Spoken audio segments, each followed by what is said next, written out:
The Joker is on the loose and using Bruce Wayne's money to terrorize Gotham City. The Joker War Part 2, let's get into it. Okay, so Part 1 ended with a Jokerized Batwing blasting directly towards Bruce in the Wayne Enterprises building, but Part 2 begins in a perfect version of Gotham years in the future. Bruce and Alfred speak of traffic protocols and send a bat signal as a young boy gets a message to step back. Moments later, Batman speeds by and gets cheered on by the kid as he chases Mr. Freeze and his two children, Snowcone and Ice Pop. After easily apprehending them, Bruce returns home, and Alfred says that was his first time he'd gone out all month. Surely a new record. They then start talking a bit about the family and Miss Selina Wayne before it all comes crashing down.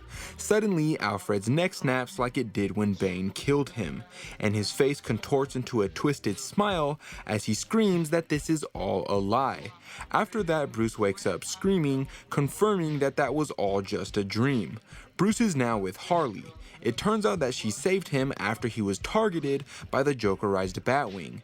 She informs Batman what has happened to the city in the 3 days he's been out. Joker has co-opted all the gangs, suppressed the truth, and is terrorizing the people while using Bruce Wayne's money to do it. It's forced people to take matters into their own hands, and on top of that, Bruce is still fighting the toxin in his system. He demands to know where the Joker is, but Harley only knows that Punchline is running the gangs from Wayne Tower. There are rumors that they bought Ace Chemical, and Joker has bought airtime on every channel, running the same ad over and over. An ad with the owner of the Monarch Theater.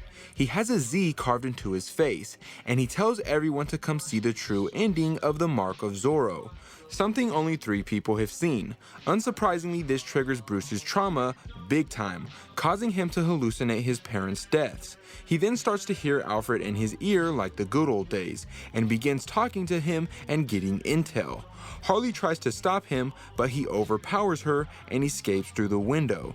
Continuing to hallucinate Alfred in his ear, Batman knocks the skulls of a few clowns together on his way to the Monarch, which has been restored to look exactly as it did the dark day that his parents died. Bruce then enters the theater, admitting to Alfred that the Joker is getting under his skin, and that if he's gonna survive, he's gonna have to get under the Joker's skin. The smell of death then hits Batman as he enters the theater. It's filled with bodies. His is the only pulse. The Joker then comes on the screen, revealing to Batman that this is every man, woman, and child that he's ever killed.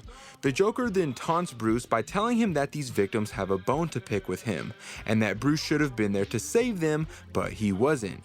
After that, as the Joker howls with laughter, the dead bodies seemingly come back to life in zombie-like fashion, with their eyes targeting Bruce. But sadly, that's when our issue comes to an end, so like and comment for Part 3.